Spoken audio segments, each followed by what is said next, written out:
Hello, this video tutorial is to help you use OneSearch.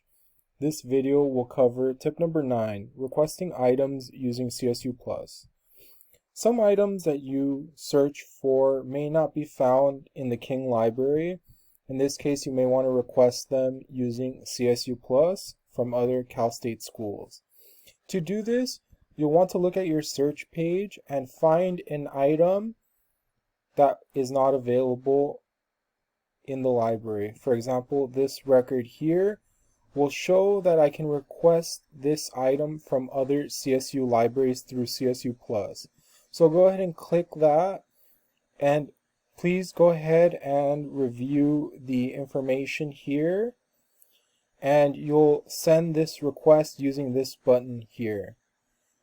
That is how you request items using CSU+.